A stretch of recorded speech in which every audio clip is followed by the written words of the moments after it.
Hello all, आप सब लोगों का स्वागत है सिविल स्टेप हिमाचल के यूट्यूब चैनल पे। तो आज हम लोग हमारे हिमाचल प्रदेश इकोनॉमिक सर्वे 25-26 के नेक्स्ट इंपॉर्टेंट चैप्टर के बारे में डिस्कशन करेंगे और ये चैप्टर आधारित है इन्फ्लेशन के ऊपर। अब देखिए, अगर हम लोग इन्फ्लेशन की बात करते हैं तो जिस तरह से इस स्पेसिफिक समय में पूरी दुनिया एक दूसरे के ऊपर डिपेंडेंट है, तो आजकल हम लोग किसी भी इकोनॉमी को या किसी भी इकोनॉमी के एस्पेक्ट या कंसेप्ट को आइसोलेट करके नहीं देख सकते हैं। हम लोगों को हर एक चीज को एक दूसरे के साथ एसोसिएट करना पड़ेगा। यही कारण है, ये जो हमारा चैप्टर है इसमें सबसे पहले हम लोगों को यही बताया गया है कि ग्लोबल लेवल के ऊपर यानी कि पूरी दुनिया के अंदर हम लोगों को जो इन्फ्लेशन या महंगाई है वो किस तरह की देखने को मिली। क्या हम लोगों को वो इंक्रीज होती हुई देखने को मिली, डिक्रीज होती हुई देखने को मिली, अगर वो बढ़ी है तो उसके कारण क्या थे, अगर वो कम हुई है तो उसके रीजंस क्या थे। क्लियर। सिमिलरली हम लोग उसके बाद देखेंगे नेशनल लेवल के ऊपर इन्फ्लेशन किस तरह से रही है और हमारे जो नेशनल पैरामीटर्स हैं, स्पेसिफिकली डब्ल्यूपीआई है, होलसेल प्राइस इंडेक्स है या कंज्यूमर प्राइस इंडेक्स है, और कंज्यूमर प्राइस इंडेक्स के भी आगे जो फर्दर इंडाइसेस हैं उनके बारे में हम लोग डिस्कशन करेंगे कि उनमें हमें इजाफा या उनमें हम लोगों को कमी होती हुई देखने को मिली। क्लियर। एंड अल्टीमेटली हम लोग हिमाचल प्रदेश के अंदर जो इन्फ्लेशन है उसका क्या लेवल है, उसका क्या स्टेटस है, उसके बारे में भी डिस्कशन करेंगे। क्लियर। तो अब देखिए, ये चीज समझने की आवश्यकता है कि मेनली हमारा जो फोकस रहेगा वो किसके ऊपर रहेगा। हमारा जो फोकस रहेगा वो हिमाचल प्रदेश के ऊपर रहेगा। लेकिन हिमाचल प्रदेश की अगर हम लोग किसी भी इकोनॉमिक एस्पेक्ट को समझने का प्रयत्न करेंगे तो वो नेशनल और इंटरनेशनल लेवल के ऊपर डिपेंडेंट होगा। यही कारण है सबसे पहले इन्हीं दो एरियाज को कवर किया जाएगा। और उसके साथ साथ देखिए, जब महंगाई बढ़ती है, जब भी इन्फ्लेशन बढ़ती है, तो उसका जो इंपैक्ट है जो गरीब तबका है उसके ऊपर सबसे ज्यादा पड़ता है। और जब खाने की चीजें महंगी हो जाती है तो उसका इंपैक्ट और ज्यादा सिवियर हो जाता है। यही कारण है, इन्फ्लेशन अगर बहुत ज्यादा इंक्रीज भी हो रही है, आम इंसान जो है, गरीब इंसान जो है, उसके ऊपर उसका इंपैक्ट ना पड़े, गवर्नमेंट के द्वारा मल्टीपल स्कीम जो है वो शुरू की गई हैं। उदाहरण के तौर के ऊपर आप लोग हिमाचल प्रदेश के अंदर देखते होंगे कि सब्सिडाइज्ड फूड जो है वो प्रोवाइड किया जाता है, जहां पे बहुत ही कम दाम के अंदर, बहुत ही कम पैसों में, जिसका इन्फ्लेशन के ऊपर कोई फर्क नहीं पड़ेगा। मतलब अगर कोई चीज 2 रुपए पर केजी है तो वो 2 रुपए ही रहेगी, चाहे उस चीज की कीमत बाहर मार्केट में ज्यादा या कम हो या बढ़ भी जाए, तभी उसका कोई इंपैक्ट जो है उसके ऊपर नहीं रहेगा। तो यही कारण है कि हमारे यहाँ पे जो चौथा इंपॉर्टेंट एस्पेक्ट है जो इन्फ्लेशन के साथ रिलेटेड है, उसको भी यहाँ पे कवर किया गया है। That is public distribution system, जहां पे मेनली जो बीपीएल फैमिलीज है, हालांकि एपीएल फैमिलीज को भी मिलता है, मेनली जो बीपीएल फैमिलीज है जिनके लिए national food security mission extend किया गया है, अंत्योदय फैमिलीज के लिए जो फ्री फूड या सब्सिडाइज्ड फूड जो है वो सरकार के द्वारा प्रोवाइड किया जाता है, उसको भी हम लोग यहाँ पे कवर करते हैं, ताकि इन्फ्लेशन का जो इंपैक्ट है वो बिल्कुल जो हमारे यहाँ पे poor state of the society है उसके ऊपर ना पड़े। स्पेसिफिकली जो खाने पीने की चीजें हैं जो हमारे जीवित रहने के लिए बहुत ज्यादा आवश्यक है। तो यही कारण है, इस चैप्टर में आप लोग यही देखोगे। सबसे पहले आप लोग देखोगे ग्लोबल लेवल के ऊपर इन्फ्लेशन क्या है, फिर आप लोग देखोगे नेशनल लेवल के ऊपर इन्फ्लेशन का क्या स्टेटस है, हिमाचल प्रदेश के अंदर क्या स्टेटस है, एंड पीडीएस जो वो हिमाचल प्रदेश के अंदर किस तरह से काम कर रहा है, कितना अनाज डिस्ट्रीब्यूट किया गया है, कौन कौन से इंस्टीट्यूशंस पीडीएस के अंदर इन्वॉल्व है। क्लियर होगी बात यहां पे। तो इन चार इंपॉर्टेंट एरियाज के ऊपर इस चैप्टर के अंदर जो है वो बात की गई है। तो चलिए, ज्यादा समय ना वेस्ट करते हुए हम लोग एक एक एस्पेक्ट को पिक करते हैं और समझने का प्रयत्न करते हैं कि इन्फ्लेशन बढ़ी है, कम हुई है, क्यों हुई है और कितना परसेंट हुई है। तो चलिए, सबसे पहले हम लोग ग्लोबल लेवल के ऊपर जो इन्फ्लेशन ट्रेंड्स हैं उनको ऑब्जर्व करना शुरू करते हैं। क्लियर। तो देखिए, अगर मैं ग्लोबल लेवल के ऊपर इन्फ्लेशन ट्रेंड्स की बात करूं तो पूरी दुनिया को बेसिकली ये जो स्पेसिफिक ग्राफ आप सब लोगों को देखने को मिल रहा है, ये वर्ल्ड इकोनॉमिक आउटलुक डाटाबेस है। तो ये किसके द्वारा रिलीज किया जाता है? ये इंटरनेशनल मॉनेटरी फंड के द्वारा किया जाता है। तो आईएमएफ क्या करता है? आईएमएफ पूरी दुनिया को अलग अलग ग्रुप्स में विभाजित कर देता है। जैसे उदाहरण के तौर के ऊपर पूरी दुनिया में एक ऐसा ग्रुप है जहां पे अभी इकोनॉमीज हमें इमर्ज होती हुई देखने को मिल रही है। तो वहां पे क्या रहता है? वहां पे जो इन्फ्लेशन है उसमें बहुत ज्यादा वॉलेटिलिटी होती है, मतलब महंगाई बहुत ज्यादा कभी ऊपर कभी नीचे, मतलब बहुत ज्यादा फ्लक्चुएशन जो वो देखने को मिलती है। और यही इमर्जिंग इकोनॉमीज है जहां पे महंगाई भी बढ़ रही होती है, लेकिन उसके साथ साथ हम लोगों को ग्रोथ में भी, जीडीपी में भी इजाफा देखने को मिल रहा होता है। तो जीडीपी में भी फ्लक्चुएशंस है, इन्फ्लेशन के अंदर भी फ्लक्चुएशंस है। दूसरा ग्रुप कैसा है? जहां पे मार्केट एक दूसरे के साथ कनेक्टेड है। उदाहरण के तौर के ऊपर जैसे हम लोग यूरोपियन यूनियन की बात करेंगे तो वहां पे मार्केट एक दूसरे के साथ इस तरह से कनेक्टेड है कि इन्फ्लेशन का जो इंपैक्ट है वो ओवरऑल उस मार्केट के ऊपर जो हम लोगों को सेम देखने को मिलता है। तीसरा ग्रुप वो है जो दुनिया के डेवलप्ड नेशंस है, मेनली जिनकी ग्रुपिंग हम लोगों को G7 के अंदर देखने को मिलती है। एक वो है जो दुनिया की टॉप 20 इकोनॉमीज हैं, बेस्ट परफॉर्मिंग इकोनॉमीज हैं जिनको हम लोग G20 ग्रुप का नाम देते हैं। क्लियर? तो जब हम लोग वर्ल्ड इकोनॉमिक आउटलुक की बात करेंगे तो इसमें भी इसी तरह से जो है वो ग्रुपिंग की गई है। जैसे मैंने बताया आप लोगों को कि एक ग्रुपिंग कौन सी है, एक ग्रुपिंग है emerging market and development economies. Clear? एक ग्रुपिंग कौन सी है, दैट इज यूरोप। एक ग्रुपिंग कौन सी है, दैट इज G20। एक ग्रुपिंग कौन सी है, दैट इज G7। क्लियर? तो चार हिस्सों में जो वो पूरी दुनिया को विभाजित किया गया है। देखिए अगर हम लोग बात करेंगे इमर्जिंग इकोनॉमीज की, तो जैसे इंडिया है। क्लियर? तो इंडिया जैसे G20 का हिस्सा भी है। इंडिया जो है वो emerging market and developing economies का हिस्सा भी है। इंडिया है, साउथ अफ्रीका है, ब्राजील है।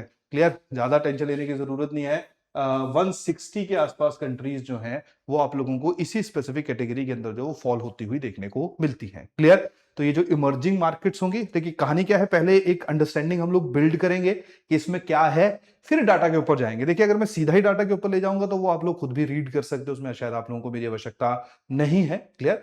तो पहले हम लोग चीजों को आइडिया एंटिसिपेट करने की कोशिश करेंगे कि क्या हुआ होगा, देन हम लोग डाटा के जरिए जो उसको जस्टिफाई करेंगे। क्लियर? अल्टीमेटली आप लोगों ने मेमोराइज क्या करना है, डाटा करना है, क्योंकि प्रीलिम्स को अगर आप लोग उठा के देखोगे तो वहां पे फैक्चुअल क्वेश्चन जो है वही आप लोगों को, यानी बिल्कुल डाटा स्पेसिफिक क्वेश्चन ही आप लोगों को देखने को मिलते हैं। बट अगेन डाटा को मेमोराइज करने के लिए जो अंडरस्टैंडिंग है that is the most important thing. Clear? तो अगर हम लोग इमर्जिंग मार्केट इकोनॉमीज की बात करेंगे, क्लियर, तो यहां पे क्या होगा, यहां पे आप लोग देखोगे इन्फ्लेशन नॉर्मली आप लोगों को ज्यादा देखने को मिलेगी। क्लियर? जितनी ग्रोथ होगी महंगाई भी, महंगाई एंड या इन्फ्लेशन एंड ग्रोथ जो है वो मेनली डायरेक्टली प्रोपोर्शनल होते हैं एक दूसरे के। क्लियर? तो यहां पे आप लोग फ्लक्चुएशंस भी देखोगे एंड हाई इन्फ्लेशन देखोगे। जब आप लोग बात करोगे यूरोप की, तो यूरोप में मोर और लेस जो इन्फ्लेशन है वो आप लोगों को स्टेबलाइज होती हुई देखने को मिलेगी। क्लियर? यूरोप में बहुत ज्यादा महंगाई नहीं है। हालांकि जब हम लोग ग्राफ को, इस चार्ट को रीड करेंगे तो वहां से आप लोगों को थोड़ा सा समझ आएगा कि जो हम लोग अंडरस्टैंड करते हैं उसमें भी कुछ अपवाद होते हैं, उसमें भी कुछ एक्सेप्शंस होती है, बट इन जनरल यूरोप की मार्केट जो है वो आपको स्टेबल मार्केट देखने को मिलती है। क्लियर? G20 की अगर हम लोग बात करेंगे, G20 की अगर हम लोग बात करेंगे, ये मार्केट जो है, ये यहाँ पे भी जो कंट्रीज हैं, क्योंकि मेनली डेवलप्ड नेशंस भी इसका हिस्सा है, तो यहाँ पे भी आप इन लोग इन्फ्लेशन में जो स्टेबलाइजेशन देखोगे और बहुत ज्यादा महंगाई नहीं देखोगे। सिमिलरली G7 में भी आप इन्फ्लेशन को रिलेटिवली क्या देखोगे, कम देखोगे। देखो महंगाई अगर रशिया यूक्रेन का वॉर हो रहा है और इन्फ्लेशन अगर यूरोप में बढ़ रही है या रशिया में बढ़ रही है, क्लियर, तो उसका इंपैक्ट जो है वो इंडिया के ऊपर भी पड़ेगा, क्योंकि हम बहुत सारी चीजें जो उन कंट्री से परचेज करते हैं। क्लियर? तो जब भी दुनिया के एक हिस्से में महंगाई बढ़ती हुई देखने को मिलेगी तो उसका इंपैक्ट अल्टीमेटली दूसरे के ऊपर पड़ेगा ही पड़ेगा। बट इन जनरल अगर हम लोग एक अपनी ऑब्जर्वेशन बिल्ड करें तो सबसे ज्यादा जो हम लोगों को इकोनॉमिक फ्लक्चुएशंस देखने को मिलती है या इन्फ्लेशन रिलेटेड फ्लक्चुएशंस देखने को मिलती है वो इमर्जिंग मार्केट इकोनॉमीज में देखने को मिलती है, और जो G7 इकोनॉमीज है वहां में इन्फ्लेशन में हम लोग बहुत ज्यादा फ्लक्चुएशंस नहीं देखते हैं। क्लियर? तो ये तो हमारी एक पहली अंडरस्टैंडिंग होगी। दूसरी, जब हम लोग ग्लोबल इकोनॉमी को थोड़ा सा अंडरस्टैंड करने की कोशिश करते हैं, देखिए कहानी सीधी सीधी क्या है, ग्लोबल इकोनॉमी को थोड़ा सा अंडरस्टैंड करने की कोशिश करते हैं। जो स्टोरी है वो है 2020 की। अगर हम लोग है ना थोड़ा सा एक लार्जर पर्सपेक्टिव देते हैं, यहां से डाटा तो 2023 से दिया गया है, लेकिन एक थोड़ा सा लार्जर पर्सपेक्टिव जो है उसके थ्रू चीजों को समझने का प्रयत्न करते हैं। जैसे 2020 है ना, ये आगे भी काम आएगा आप लोगों के, 2020, 2021, 2022। क्लियर? अगर हम लोग इन ईयर्स की बात करते हैं, इन 2 सालों की बात करते हैं, तो यहां पे अगर हम लोग पूरी सिचुएशन देखें तो ये कौन सा टाइम पीरियड है स्पेसिफिकली, ये वाला टाइम पीरियड वो टाइम पीरियड है जहां पे हम लोगों को कोविड का डायरेक्ट इंपैक्ट देखने को मिला। मतलब यहाँ पे कोविड आया एकदम और मार्केट जो थी वो काफी हद तक क्लोज होगी, बंद होगी, है ना, चीजों की आवाजाही के ऊपर रिस्ट्रिक्शन लगी, ग्लोबल इंपोर्ट एक्सपोर्ट के ऊपर भी काफी हद तक पाबंदियां लगी, आप लोगों की मूवमेंट के ऊपर भी रिस्ट्रिक्शंस है। होपफुली आप सब लोगों की चीजें जो है वो याद होंगी। क्लियर? जैसे ही 21 आया, 21 और 22, ये वो वाला टाइम पीरियड था जहां पे रिस्ट्रिक्शंस धीरे धीरे खत्म होनी शुरू होगी, चीजें ओपन होनी शुरू होगी। तो अब देखिए अब मार्केट खुल रही है, तो मार्केट खुली है बहुत समय के बाद या कुछ समय बंद रहने के बाद या कुछ रिस्ट्रिक्शंस के बाद, तो मार्केट की जो डिमांड थी वो एकदम हमें इस स्पेसिफिक समय में या इस टाइम पीरियड में इंक्रीज होती हुई देखने को मिलेगी। क्लियर? तो डिमांड तो एकदम इंक्रीज होगी कि ठीक है हम लोगों को ये चीजें पहुंचाइए जल्दी से जल्दी, लेकिन जो सप्लाई चेन थी, जो पूरी सप्लाई चेन थी जो आपको चीजें पहुंचाया करती थी, उसको स्टेबलाइज होने में थोड़ा सा समय लग रहा था। तो इस टाइम पीरियड में क्या हुआ, इस टाइम पीरियड में एकदम चीजों की जो डिमांड थी वो इंक्रीज होगी। ठीक है, सबने कहा जी हमें सामान दो। क्लियर? लेकिन जो सप्लाई चेन थी जो सप्लाई चेन थी उसमें हम लोगों को थोड़ी सी डिस्टेबिलिटी देखने को मिलेगी, क्योंकि ऑर्डर ज्यादा आ रहे हैं, सप्लाई चेन धीरे धीरे जो है वो अपने आप को रेगुलेट कर रही है। क्लियर? तो जब सप्लाई साइड से थोड़ा कम सप्लाई हमें होती हुई देखने को मिलेगी, डिमांड इंक्रीज होगी, तो ऑब्वियस सी बात है जो महंगाई है, जो इन्फ्लेशन है, वो ऑटोमेटिकली क्या हो जाएगी, वो इंक्रीज हो जाएगी। क्लियर? तो ये वो वाला टाइम पीरियड था जहां पे 22 में हम लोग इन्फ्लेशन को एकदम शूट होते हुए देखेंगे। क्लियर? और यही वो वाला टाइम पीरियड है जहां पे रशिया और यूक्रेन के बीच का युद्ध शुरू हो जाएगा। तो जब रशिया और यूक्रेन के बीच का युद्ध शुरू हो जाएगा तो ऑटोमेटिक सी बात है जो सप्लाई चेन थी, क्योंकि बहुत सारी चीजें रशिया से जाया करती थी, यूक्रेन से जाया करती थी, उसके ऊपर भी प्रभाव पड़ेगा, तो महंगाई और इंक्रीज होगी। क्लियर होगी बात यहां पे? तो यही रीजन है कि जो 2022 है, 2023 है, यहां पे डिमांड इंक्रीज हुई, डिसरप्शंस हुई, रशिया और यूक्रेन वॉर का इंपैक्ट हुआ, जिसके कारण हमें महंगाई बहुत ज्यादा देखने को मिली। क्लियर? फिर जैसे जैसे टाइम आगे बढ़ा, जैसे अगर मैं बात करूं 24 या 25 तक, ये वो वाला टाइम पीरियड था जहां पे जो सप्लाई थी वो भी स्टेबलाइज होनी शुरू होगी। जो यूक्रेन एंड रशिया के वॉर का इंपैक्ट था, मतलब मान लीजिए अगर मैं कोई सामान या हम लोग सामान जो वो यूक्रेन से ले रहे हैं, रशिया से ले रहे हैं, हम लोगों ने ऑल्टरनेट मार्केट जो वो एक्सप्लोर करनी शुरू कर दी, वहां से चीजें मंगवानी शुरू कर दी। क्लियर? और रशिया वैसे भी इतना बड़ा है कि वहां से उतना ज्यादा इंपैक्ट जो है, या रशिया ने भी धीरे धीरे अपने आप को स्टेबलाइज करना शुरू कर दिया। तो क्या हुआ, जो सप्लाई चेन थी उसमें जो डिसरप्शंस हुई थी वो भी काफी हद तक स्मूथली चलनी शुरू होगी। डिमांड जो एकदम बड़ी थी वो अब नॉर्मलाइज होनी शुरू होगी। तीसरी बात, जो सेंट्रल बैंक्स थे जो मॉनेटरी पॉलिसी को कंट्रोल करते हैं, मनी सप्लाई को कंट्रोल करते हैं, उन्होंने भी मॉनेटरी पॉलिसी को टाइट करना शुरू कर दिया, मनी सप्लाई रोकनी शुरू कर दी। तो जैसे वो मनी सप्लाई को टाइट करते हैं तो इन्फ्लेशन हम लोगों को कम होती हुई देखने को मिलती है। तो यही कारण है जैसे जैसे टाइम आगे बढ़ेगा 24-25 वाला, वहां पे आप इन्फ्लेशन में क्या देखोगे, डिक्लाइन देखोगे, इन्फ्लेशन में आप लोग क्या देखोगे, कमी देखोगे। क्लियर हो गया बात यहां पे? डन। तो पूरा ग्लोबल फिनोमिना इस तरह से चला। आपको हमारे देश में भी कुछ हद तक इसी तरह से जो है वो चीजें देखने को मिलेगी। एग्जैक्टली क्या है वो हम लोग अभी थोड़ी देर में डिस्कस करते हैं। अब देखिए, ये जो पूरा डाटा हम सब लोगों के पास है, ये 2025 नवंबर दिसंबर तक का डाटा है। क्लियर? तो आज जो आप लोग दुनिया को देख रहे हो, ये पूरा जो war like situation middle east में जो है वो बनी हुई है, सेंट्रल एशिया में बनी हुई है, तो उसका जो इम्पैक्ट स्पेसिफिक टाइम पे आप लोग देख रहे हो, तो वो कहीं ना कहीं हमारे डाटा के अंदर नहीं है। बट इन जनरल जब आप नेक्स्ट इकोनॉमिक सर्वे पढ़ोगे तो होपफुली इस सारी इंफॉर्मेशन को भी आपका जो सर्वे है उसके अंदर एड ऑन कर दिया जाएगा। क्लियर हो गया बात यहाँ पे? तो एक होपफुली एक पर्सपेक्टिव जो आप लोगों को क्लियर हो गया होगा। अब जल्दी से जो वो एक बार डाटा कवर कर लेते हैं। ठीक है जी? जल्दी से एक बार जो टेबल है हमारा, ये सॉरी जो चार्ट है और ग्राफ है, इसको एक बार पढ़ लेते हैं। ठीक है? तो देखिए, अगर हम लोग इस टेबल और इस ग्राफ को साथ में देखेंगे तो देखिए सबसे पहले डाटा क्या है, फरवरी 23 का डाटा है। क्लियर? सबसे पहला कौन सा ग्रुप है, emerging markets and developing economies, दूसरा यूरोप, तीसरा G20, चौथा G7 एंड अल्टीमेटली जो है वो हमें वर्ल्ड वाइड इन्फ्लेशन का डाटा यहां पे दिया गया। किसका है? वर्ल्ड इकोनॉमिक आउटलुक डाटाबेस है। कौन रिलीज करता है इसको? International monetary fund. क्लियर? तो 2023 देखते हैं। मैंने बताया था कि इमर्जिंग मार्केट्स जो हैं वहां पे इन्फ्लेशन नॉर्मली ज्यादा होती है एज कंपेयर टू अदर, लेकिन यहां पे थोड़ी सी एक्सेप्शन है। इमर्जिंग मार्केट फरवरी 23 में 9.5% से महंगाई बढ़ी। क्लियर? लेकिन यूरोप के अंदर कितनी बढ़ी? 9.6% से। तो जो रशिया यूक्रेन था, क्योंकि वो यूरोप का जो गेटवे था, वहां पे इनकी लड़ाई हो रही थी, तो इमीडिएटली जो इंपैक्ट था वो आप लोगों को यूरोप के ऊपर पड़ता हुआ देखने को मिला। तो यूरोप ने इमर्जिंग मार्केट की जो इन्फ्लेशन थी उसको भी यहां पे बीट किया। लेकिन इसके बाद आप लोग देख लीजिए, जैसे मई 23 में इमर्जिंग मार्केट 7.4, यूरोप 6.1, अगस्त 23 में इमर्जिंग मार्केट 7.8, यूरोप 5.4, लास्ट में आ जाइए मई 25 इमर्जिंग मार्केट्स 4.7, यूरोप 3.9, अगस्त 25 इमर्जिंग मार्केट 3.9, यूरोप 3.8, नवंबर 25 इमर्जिंग मार्केट 3.9% से महंगाई बढ़ा एंड 3.4% से बढ़ा कहां का? यूरोप का। तो मतलब उसके बाद जो हमारी वो थी, हमारी तो नहीं है, मतलब इन जनरल जो अंडरस्टैंडिंग है वो कहीं ना कहीं सही है। तो अब आप यहां पे क्या याद रखोगे? सबसे पहले आप ये फरवरी 23 वाला, मई 23 वाला डाटा याद रखो, एंड अगस्त एंड नवंबर वाला डाटा याद रखो। ऑब्जर्वेशन के ऊपर नॉर्मली क्वेश्चन नहीं पूछते हैं, लेकिन ऑब्जर्वेशन हमारी अंडरस्टैंडिंग के लिए कहीं ना कहीं इंपॉर्टेंट रहती है ज्यादा। नेक्स्ट G20 7.3, फरवरी 23 में G7 6.7, पूरी ग्लोबल 8.4, और नवंबर 2025 में ग्लोबल 3.5। तो ग्लोबल का जो लास्ट के 3 हमारे क्वार्टर्स हैं क्लियर। 3.8, 3.5, 3.5, तो ये याद रखना हमारे लिए ज्यादा मुश्किल नहीं है। तो ग्लोबल इन्फ्लेशन कितनी हुई, इसको भी हम लोगों ने थोड़ा सा ध्यान देना है कि कितना परसेंट था, फरवरी 23 में कितना था, मई 23 में कितना है, और लास्ट के जो 3 महीने हमारे या 3 क्वार्टर्स हमारे हैं, वहां पे हम लोगों को ग्लोबल लेवल के ऊपर महंगाई किस तरह से परफॉर्म होती हुई देखने को मिलती है। क्लियर। और उसके साथ साथ ये चार्ट भी देख लीजिए, हर चीज इन्फ्लेशन मेनली आप लोग सबकी क्या देख रहे हो, देखो सबकी इन्फ्लेशन जो है वो आपको डिक्लाइनिंग ट्रेंड में देखने को मिल रही है। और क्या रीजंस हैं, क्या कारण हैं, वो आप लोग समझ गए होंगे। मोटा मोटा आप लोगों ने 2 रीजंस जो यहाँ पे याद रखने हैं कि सप्लाई चेन डिस्ट्रप्शंस जो थी वो उसमें स्मूथनेस आ गई, मतलब सप्लाई चेन मैनेजमेंट सिस्टम अच्छी तरह से काम करना शुरू कर दिया, जिसने लोगों की डिमांड को केटर करना शुरू कर दिया, डिमांड में स्टेबिलिटी आ गई। क्लियर।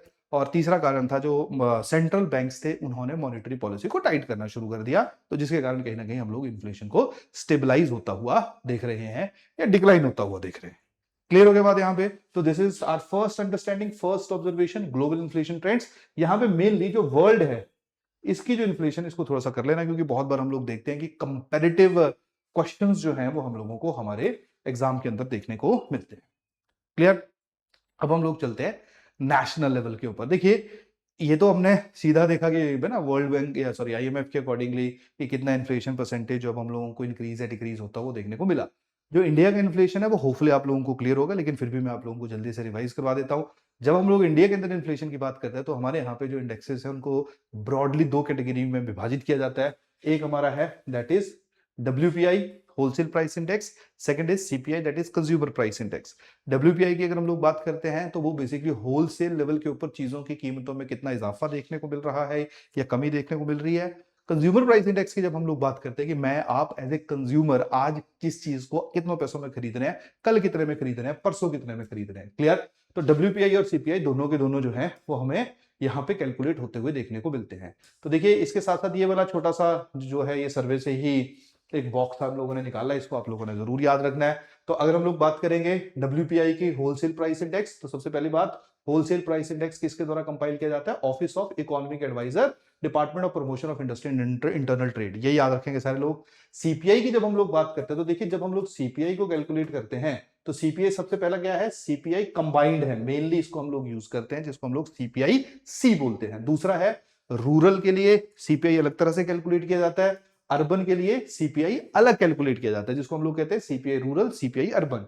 ये तीनों के तीनों जो इंडेक्स है ये basically NSO, national statistics office जो है उसके द्वारा रिलीज किए जाते हैं, कंपाइल किए जाते हैं। क्लियर। उसके बाद CPI इंडस्ट्रियल वर्कर्स के लिए अलग से निकाला जाता है, जिसको हम लोग CPI IW कहते हैं।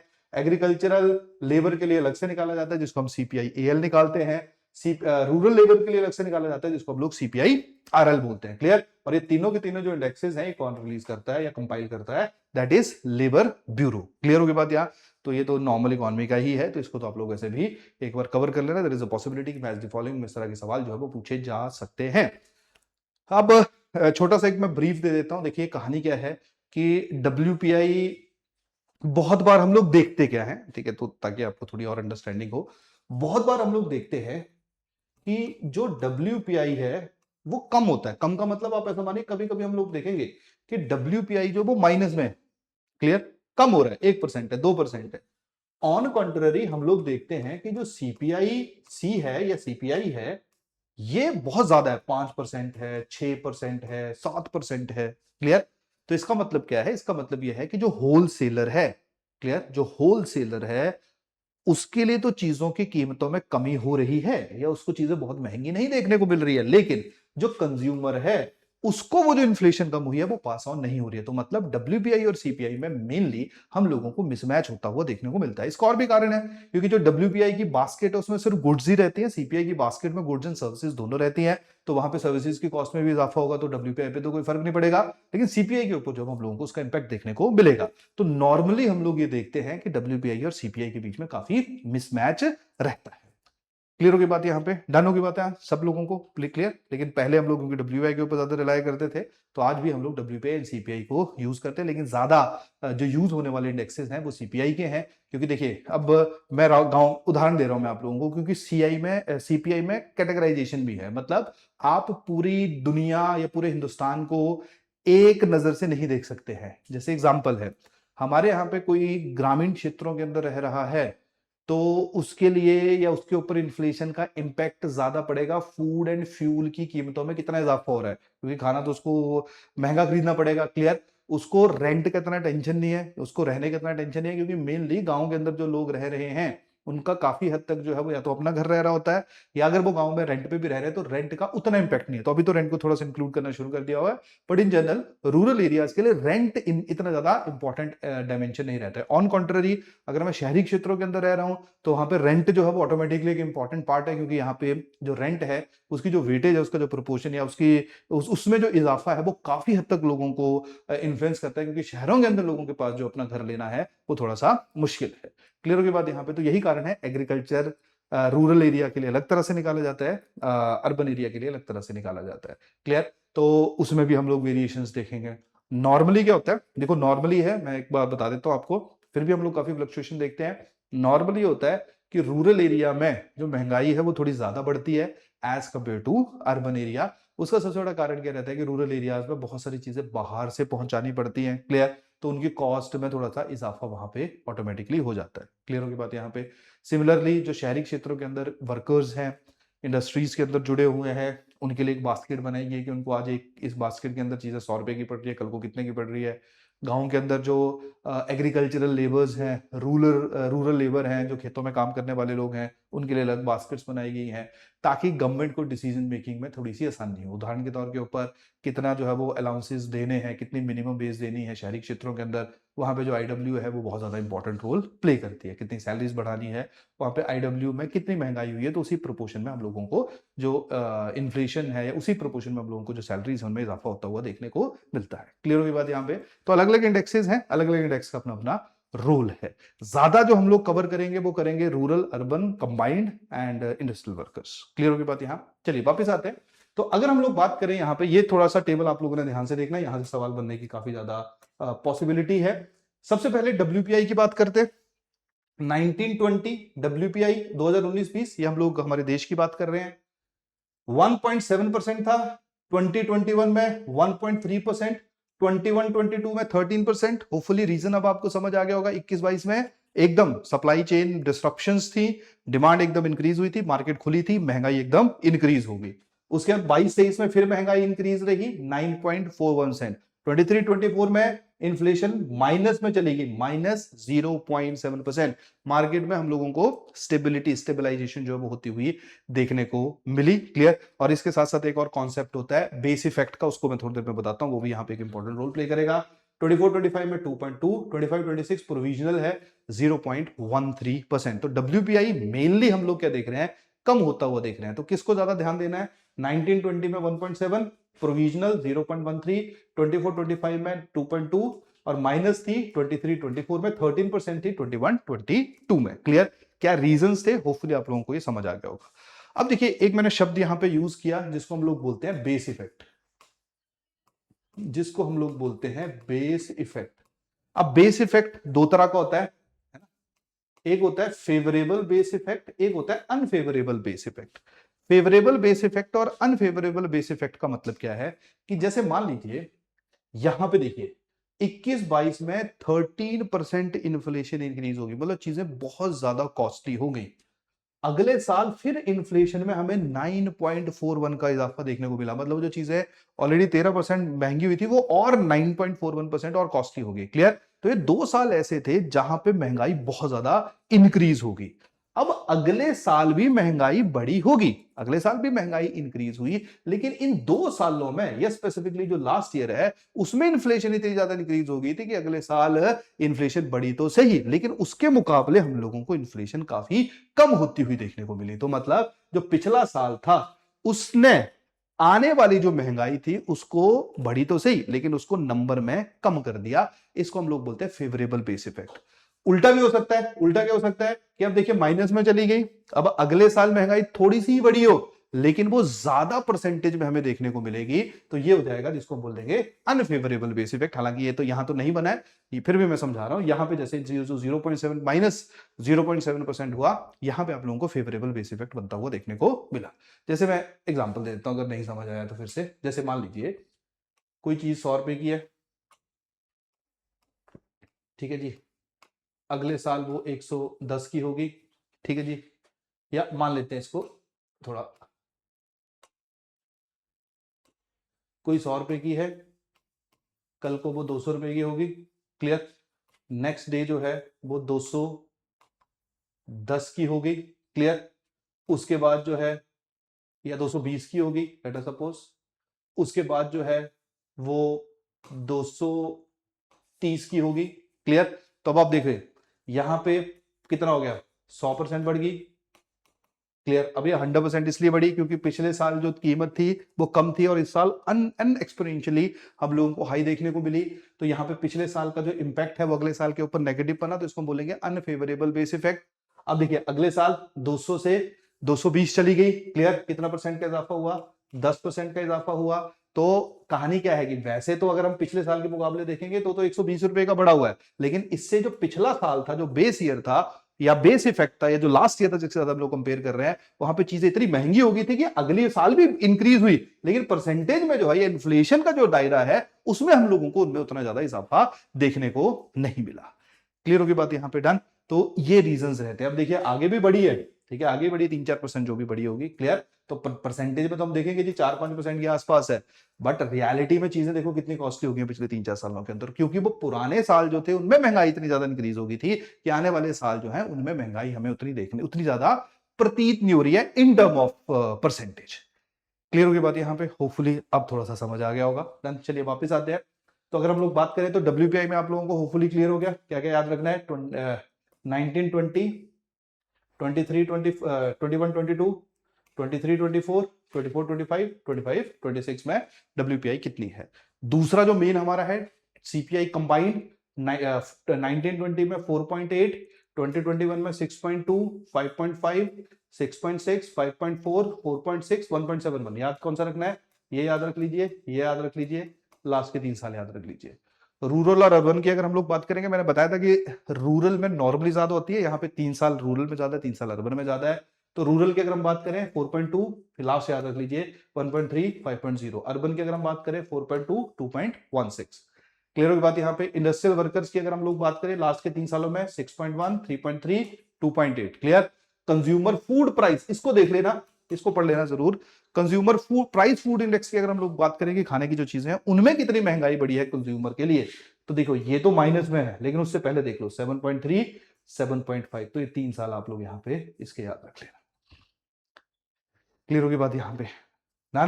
तो अभी देखिए ऐसा मतलब ऐसा है जो 25-26 है, हालांकि प्रोविजनल है, लेकिन यहाँ पे या इस स्पेसिफिक समय में जो फूड प्रोडक्शन थी उसमें हम लोगों को काफी ज्यादा इजाफा होता हुआ देखने को मिला, जिसके कारण उनकी कीमतों में जो वो बहुत ज्यादा इंक्रीज नहीं हुआ। और दूसरा रीजन ये भी था कि पहले देखिए जो फूड इन्फ्लेशन थी वो काफी हाई थी, जिसके कारण फ्यूचर की जो इन्फ्लेशन है उस पर इंपैक्ट पड़ा और वो हमें नंबर में कम होती हुई देखने को मिली। क्लियर हो गया अब सब लोगों को, डन। तो सबसे पहले ये टेबल जो है वो आप लोगों ने जरूर याद रखना है। अब जल्दी से एक बार रिवाइज कर लेते हैं जो थ्योरेटिकल पार्ट है इसका।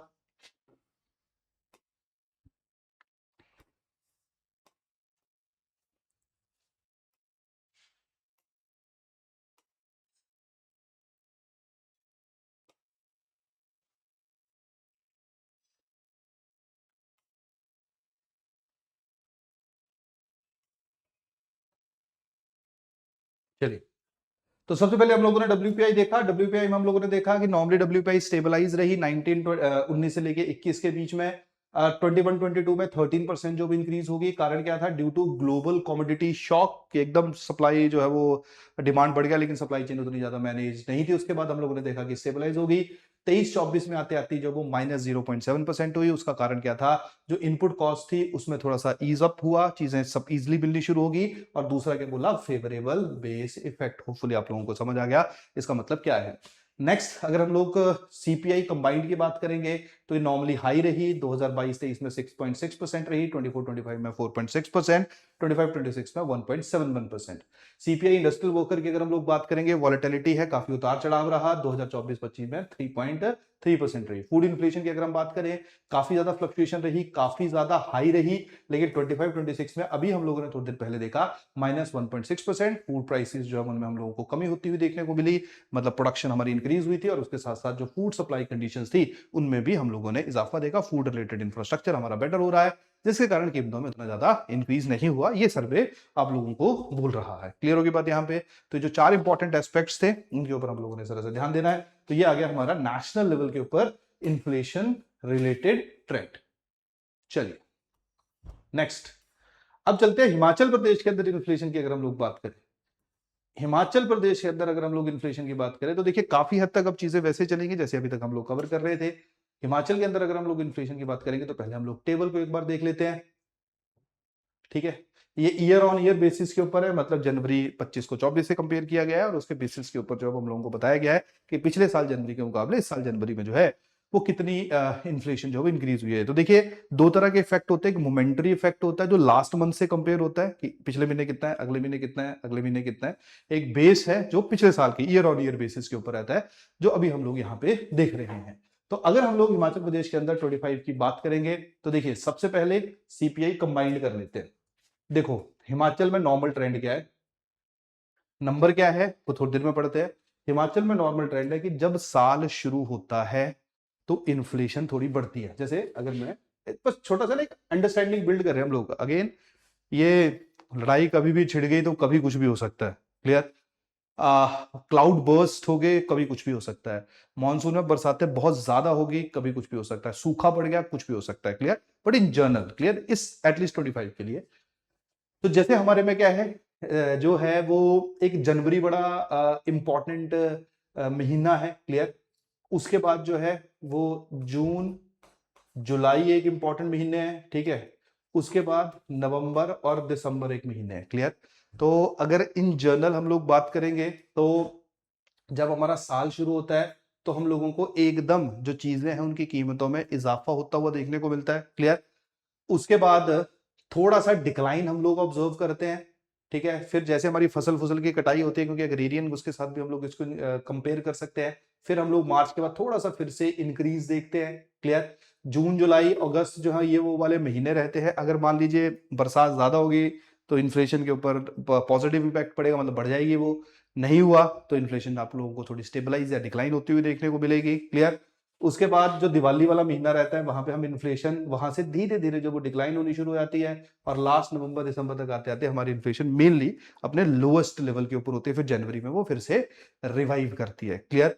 तो ये मल्टीपल जो हैं वो फैक्टर्स हैं, एस्पेक्ट्स हैं। क्लियर? इसमें इन्फ्लेशन इंक्रीज होना जो है वो हमारी जो प्रोडक्टिविटी है, मान लीजिए जब हमारी फसलें कट रही हैं, सेब की जो खेती या जब सेब की सेल हो रही है तो अगर अच्छी हो रही है तो इन्फ्लेशन बढ़ने की संभावना होगी या ओवर प्रोडक्शन होगी। तो देर आर मल्टीपल एस्पेक्ट्स कि जिसके कारण जो इन्फ्लेशन में हम लोग हिमाचल प्रदेश में थ्रू आउट द ईयर जो है वो काफी ज्यादा फ्लक्चुएशंस देखते हैं। जैसे उदाहरण के तौर पे अगर हम लोग सीपीआई कंबाइंड देखें तो देखिए बस याद रखिए जनवरी में सबसे ज्यादा है, कितनी थी 4.19%। क्लियर होगी बात यहाँ पे? डन। उसके बाद फिर जून 2025 में 3.04%। अक्टूबर के बाद देखिए नवंबर और दिसंबर में डिक्लाइन होनी शुरू होगी 0.92%, दिसंबर में 1.09%। रूरल की बात करें, अगेन रूरल भी हाई है, जनवरी 25 में 4.21%। क्लियर? दिसंबर तक आते आते 1.26%। अर्बन की अगर हम बात करें जनवरी 25 में 3.98%। क्लियर होगी बात यहाँ पे? जून में 2.81%। नवंबर में माइनस में चली गई तो ये थोड़ा सा याद रख लेना, दिसंबर में 0.37%। क्लियर? तो लास्ट के दो, स्टार्टिंग के दो, बीच का एक, जून, ये थोड़ा सा आप लोग इसको फोकस कर लीजिए। दिसंबर आईडब्ल्यू की अगर हम बात करें इंडस्ट्रियल वर्कर की 1.3, देखो अगस्त में सबसे ज्यादा बड़ी 5.37 शहरी क्षेत्रों में है ना, there is a possibility due to heavy rainfall, सामान जो वहां पे पहुंचने में थोड़ी सी मुसीबत हो रही है। जनवरी 25 में 4.545%। क्लियर? तो ऑब्जर्वेशन देखो जी, सबसे ज्यादा, आप खुद पढ़ो इसको, फिर मैं एक बार रिकॉल भी करवा देता हूं आप लोगों को। आप अपने आप देखो, आप सब लोगों के सामने जो है ग्राफ्स है कि सबसे ज्यादा जो फ्लक्चुएशंस है या जो सबसे इन्फ्लेशन कौन सी बड़ी हाई है इन चारों में, तो सबसे ज्यादा इन्फ्लेशन हमें कौन सी देखने को मिल रही है? इंडस्ट्रियल वर्कर्स की जो महंगाई है वो सबसे ज्यादा देखने को मिल रही है। क्लियर होगी बात यहाँ पे? जो शुरुआती मंथ है जहां जनवरी, वहां पे एकदम इन्फ्लेशन हर एक एस्पेक्ट में शूट कर रही है, थोड़ी सी जो है वो डिक्लाइन कर रही है, फिर मार्च अप्रैल के बाद फिर रिवाइव कर रही है, फिर जून जुलाई में जो है वो आप लोगों को एज पर दी मौसम जो है वो फ्लक्चुएट होती हुई देखने को मिल रही है। दिवाली अक्टूबर के बाद धीरे धीरे हम लोग उसको क्या देख रहे हैं, नवंबर दिसंबर तक आते आते डिक्लाइन होता हुआ देख रहे हैं।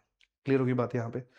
तक तो ये हमारा हिमाचल प्रदेश के ट्रेंड्स है। तो ये 3 साल जो है वो आप लोगों ने थोड़ा सा याद रख लेना है।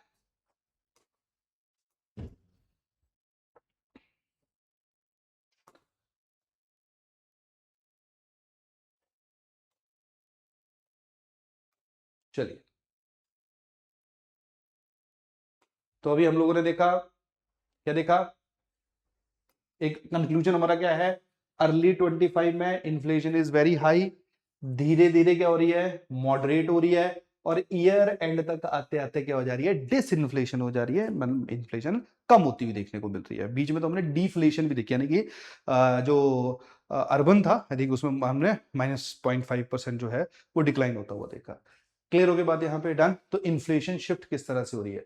तो सबसे पहला, inflation remained elevated during the initial month of 25, बिल्कुल परफेक्ट है। As the year progressed inflation pressure eases across east sectors, थोड़ा सा चीजें सप्लाई चेन भी हमारी बेटर हो जाती है, क्लाइमेट भी हमारा थोड़ा सूट डाउन होना शुरू हो जाता है, चीजें बहुत स्मूथली एक जगह दूसरी जगह पहुंचनी शुरू हो जाती है, तो वो भी एक रीजन है कि इन्फ्लेशन धीरे धीरे जो है वो सूट डाउन हो जाती है। अगर हम लोग बात करेंगे सबसे ज्यादा इन्फ्लेशन कौन सी ज्यादा हम लोगों ने देखी, सीपीआई आईडब्ल्यू, अभी हमने थोड़ी देर पहले जो वो चार्ट देखा, इसका सीधा सीधा मतलब है कि जो डेली वेज अर्नर्स हैं, शहरी क्षेत्रों के अंदर रह रहे हैं, क्लियर, उनको चीजें महंगी पड़ रही है, और महंगी होने के कारण का रीजन क्या हो सकता है, फूड, हाउसिंग और जो एसेंशियल कमोडिटीज हैं उनमें जो फ्लक्चुएशंस है, उनकी कीमतों में जो इजाफा है, that could be the one of the reason जिसके कारण आईडब्ल्यू जो है वो हमारी क्या है, ज्यादा है। क्लियर हो गई बात यहाँ पे? डन। इसके साथ साथ रूरल इन्फ्लेशन की अगर हम बात करें तो जनरली रूरल इन्फ्लेशन यहाँ पे ईयर ऑन मंथ बेसिस के ऊपर अगर हम लोग देखें तो रूरल इन्फ्लेशन जो थी वो रिलेटिवली अर्बन इन्फ्लेशन से हिमाचल प्रदेश में जो है वो ज्यादा है। क्लियर? और उसका सबसे बड़ा कारण क्या है, क्योंकि जब हम लोग रूरल इन्फ्लेशन कैलकुलेट करते हैं तो उसमें जो फूड है उसका जो शेयर होता है वो ज्यादा होता है, तो फूड की कीमतों में जब ज्यादा इजाफा होगा तो ऑब्वियस बात है रूरल एरियाज के ऊपर जो उसका इंपैक्ट पड़ेगा, और ये वन ऑफ द रीजन हो सकता है। फ्यूल महंगा थोड़ा पहुंच रहा है, ये वन ऑफ द रीजन हो सकता है। क्लियर? चीजें पहुंचने में समय लग रहा है, ट्रांसपोर्टेशन कॉस्ट इंक्रीज हो रही है, ये वन ऑफ दी जो है वो रीजन हो सकता है जिसके कारण हम लोग देख रहे हैं कि रूरल क्षेत्रों के अंदर जो इन्फ्लेशन है वो ज्यादा है as compare to urban. Clear?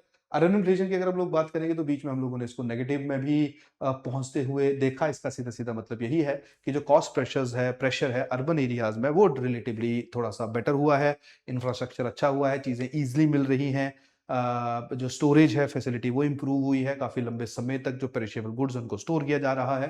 There could be multiple reason, there are multiple reason जिसके कारण हम लोग जो अर्बन एरियाज है हिमाचल प्रदेश के अंदर वहां पे महंगाई as compare to rural areas थोड़ी कम देख रहे हैं। क्लियर? तो जो चार्ट था नीचे वाला वही है यहाँ पे, और तो कुछ नई चीज नहीं है ना। तो थोड़ा सा आप इसको जो ये आप लोगों के साथ शेयर कर दूंगा मैं, आप लोग इसको यूज कर सकते हो। ठीक होगी बात यहाँ पे सब लोगों की? क्लियर? चलिए नेक्स्ट, ये बस आप लोगों ने याद रखना है ना, क्योंकि बड़ी बार इस तरह के सवाल प्री में पूछ लिए जाते हैं। ठीक है, बाकी मेंस के लिए तो शायद इतना ज्यादा वो नहीं है, अब एंड में एनालिसिस है, वहां से आप लोगों को थोड़ा आइडिया लग जाएगा। तो नेक्स्ट है दैट इज कोरिलेशन एनालिसिस है। कोरिलेशन का मतलब आसान भाषा में समझा देता हूं। अब हम लोगों ने देखा मल्टीपल इंडाइसेस हैं, मल्टीपल इंडेक्सेस हैं, कोई सीपीआई आई, कोई सीपीआई सी है, सीपीआई आईडब्ल्यू है, सीपीआई आर है ना, डब्ल्यूपीआई है। तो बेसिकली इन्होंने 3 जो इंडेक्सेस हैं उनको पिक किया है और उनको एक दूसरे से रिलेट करने की कोशिश की है। रिलेट करने की कोशिश का मतलब क्या है कि जैसे कोई किसी का रिलेशन क्या हो सकता है, जैसे मान लीजिए मैं बोल रहा हूं जैसे इनका क्या है, सीपीआई आईडब्ल्यू हिमाचल प्रदेश का इंडस्ट्रियल वर्कर, अभी हमने पढ़ा भी, सीपीआई सी ये भी हिमाचल प्रदेश का, और तीसरा डब्ल्यूपीआई, डब्ल्यूपीआई किसका, ऑल इंडिया का। क्लियर? तो 3 इन्होंने इंडेक्सेस लिए। इसका मतलब क्या है? इसका मतलब है कि अगर मान लो मेरे को सीपीआई आईडब्ल्यू जो हिमाचल का है अगर वो बढ़ रहा है 10% से, तो क्या सीपीआई कंबाइंड भी सेम लेवल से बढ़ रहा है? क्या रिलेशन है इनके बीच में? अगर मैं कहूं कि जी हाँ ये 10% बढ़ा और सीपीआई कंबाइंड भी 10% बढ़ गया, इसका मतलब है परफेक्ट रिलेशन है, दोनों इक्वल है। क्लियर? मैं कहूं पहली सिचुएशन ही हो सकती है, समझ आ रही बात? ठीक है, पहली सिचुएशन ये हो सकती है कि दोनों सेम लेवल से बढ़ रहे हैं। प्रैक्टिकली ये पॉसिबल ही नहीं है, क्योंकि हर एक की बास्केट हर एक अपने अपने तरह से काम कर रहा है। दूसरी पॉसिबिलिटी क्या हो सकती है कि एक बढ़ रहा है 10% से, सिर्फ समझा रहा हूं जी, समझाने के लिए एग्जांपल दे रहा हूं, एक बढ़ रहा है 10% से, लेकिन दूसरा जो है वो बढ़ तो रहा है लेकिन 5% से बढ़ रहा है, मतलब रिलेशन तो है लेकिन पहली सिचुएशन के मुकाबले थोड़ा कम है। तीसरी सिचुएशन क्या हो सकती है कि 10% बढ़ तो रहा है, ये भी बढ़ रहा है लेकिन 1% ही बढ़ रहा है, तो इसका मतलब है कि रिलेशन कम होता जा रहा है ना, बड़ा वीक रिलेशन है। तीसरी और सिचुएशन क्या हो सकती है कि एक 10% से बढ़ रहा है और दूसरा कम हो रहा है, रिलेशन तो इस तरह से भी हो सकता है। क्लियर होगी बात यहां पे, डन। तो बेसिकली जो ये को रिलेशन है इसको कैसे किस पैरामीटर से समझाया गया, इसको समझाया गया आर से, और इन्होंने कहा आर की वैल्यू क्या है, -1, 0 और 1। तो अगर मान लो आर जो है वो -1 आ रहा है, इसका मतलब है कि एक 10% बढ़ रहा है तो दूसरा 10% कम हो जा रहा है, मतलब बिल्कुल नेगेटिव रिलेशन एक दूसरे के साथ। जीरो का मतलब क्या है कि एक 10% बढ़ रहा है और दूसरा वही का वही रह रहा है, उसको कोई इंपैक्ट नहीं पड़ रहा उसके ऊपर। अगर R1 आ रहा है तो पहली सिचुएशन है कि जितने स्पीड से एक बढ़ा उतनी स्पीड से ही दूसरा बढ़ा। समझ आ गई बात यहां? तो ये परफेक्ट नंबर तो आने की संभावना नहीं है, तो अब आप समझते जाओ। देखो अब मान लो 0 to 1 के बीच में क्या आएगा, 0.1, 0.2, 0.3, 0.4, 0.5 ये आएगा। क्लियर? तो जैसे जैसे 0.5, 0.6, 0.7 अगर R आ रहा है तो इसका मतलब है इनके बीच में रिलेशन अच्छा है। 2 आ रहा है, ठीक है। 1.1 आ रहा है, थोड़ा कम है। 0 आ रहा है, बिल्कुल नहीं है। -0.1 आ रहा है, -0.2 आ रहा है, मतलब धीरे धीरे वीक को रिलेशन हो रहा है। समझ आ गई बात की नहीं आई? क्लियर? तो बस आपने ये आर याद रखना है। जैसे पहला क्या है, सीपीआई सी और सीपीआई आईडब्ल्यू। आर कितना है, 0.31, ठीक है। बहुत अच्छा भी नहीं है लेकिन बोल सकते हैं मॉडरेटली एक दूसरे के साथ रिलेटेड है, मतलब एक बढ़ता है तो दूसरा भी बढ़ जाता है। तो आर कितना आ गया, 0.31। दूसरी situation CPI C and WPI. ये सीपीआई सी किसका है, हिमाचल का है। डब्ल्यूपीआई किसका है, ऑल इंडिया का है। इन दोनों का कोरिलेशन आर कितना है, 0.16, मतलब वीक कोरिलेशन है। Clear? Next CPI IW and WPI. R कितना है, 0.29, मतलब ठीक है, मतलब मॉडरेट बोल सकते हैं या थोड़ा वीक मॉडरेट बोल सकते हैं। क्लियर होगी बात यहाँ पे? तो 0.3 से ऊपर है तो मॉडरेट है, 0.3 से लेके 0.5 उसके ऊपर जो हमें स्ट्रॉन्ग देखने को मिलता है। क्लियर? तो नॉर्मली ये पॉइंट आपने याद रखने हैं, ये नंबर याद रख लेना है, क्योंकि प्री में इस तरह से आप लोगों को तंग कर सकते हैं। होपफुली समझ आ गया होगा आप लोगों को। नहीं समझ आया होगा तो पूछ लेना, अगले लेक्चर में कुछ और कहानी के जरिए समझाने की कोशिश करूंगा। वैसे ना देखो, इस तरह का जो ये है अपना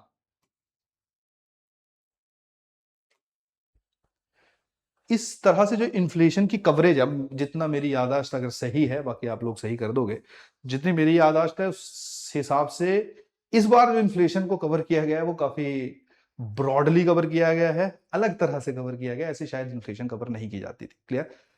तो चलिए नेक्स्ट चलते हैं। अगला अब हम लोग देखते हैं सेक्टर वाइज। ठीक है, कि अब हम लोग सीपीआई पे काम करेंगे, सीपीआई कंबाइंड पे काम करेंगे, और हम उसमें देखेंगे कि अलग अलग सेक्टर में, मतलब ठीक है कि जैसे ट्रांसपोर्ट की अगर हम लोग बात करेंगे, ठीक है, अगर उसमें हम लोगों को इजाफा देखने को मिल रहा है, कमी देखने को मिल रही है। हाउसिंग की बात करेंगे, हेल्थ की बात करेंगे, फुटवेयर क्लोथिंग की बात करेंगे कि वो महंगी हो रही है, वो सस्ती हो रही है, और वो क्वार्टर बेसिस के ऊपर एनालिसिस होगा, मतलब फर्स्ट क्वार्टर, सेकंड क्वार्टर, है ना। क्योंकि देखो जब हम लोग हिमाचल प्रदेश की बात करते हैं तो हिमाचल प्रदेश में वेदर जो है वो बहुत इंपॉर्टेंट रोल प्ले करता है। चाहे वो मानसून वाला है, वो नीचे बहुत प्रॉब्लम क्रिएट करता है, या हमारे अपर एरियाज में क्लाउड बर्स्ट के कारण, लैंडस्लाइड्स के कारण बहुत ज़्यादा प्रॉब्लम क्रिएट होती है। और जब हम लोग विंटर्स की बात करेंगे तो वहाँ पे जो हैवी स्नोफॉल है वो भी काफ़ी हद तक जो हम लोगों के लिए प्रॉब्लम क्रिएट करता है। तो हिमाचल प्रदेश की जो परिस्थिति सिचुएशन है वो क्वार्टर बेसिस के ऊपर अगर हम लोग समझे तो ज़्यादा बेटर जो हम लोगों को समझ आ जाएगी। हालांकि अभी जैसे जैसे समय आगे बढ़ रहा है वैसे वैसे ऑल वेदर कनेक्टिविटी जो उसके ऊपर पुश किया जा रहा है, बट अगेन नेचर जो है वो काफी बार हिंड्रेंसेस, काफी बार प्रॉब्लम जो है वो हमारे प्रदेश के अंदर क्रिएट करती है।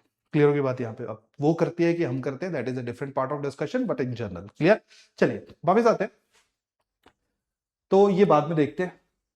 नीचे देखो, फर्स्ट स्टेप आपका यही होना चाहिए। नॉर्मली हम लोग थ्योरी पे पहले करते हैं, ग्राफ्स बाद में पढ़ते हैं, चार्ट्स बाद में पढ़ते हैं, टेबल बाद में पढ़ते हैं। पहले इनको पढ़ो फिर थ्योरी पे जाइए, होपफुली अंडरस्टैंडिंग जो है वो थोड़ी सी बेटर हो सकती है। क्लियर? चलिए ये आ जाओ जी, ये देखिए क्या है, ये क्वार्टरली इन्फ्लेशन मूवमेंट अक्रॉस की कंज्यूमर प्राइस इंडेक्स सी। क्लियर?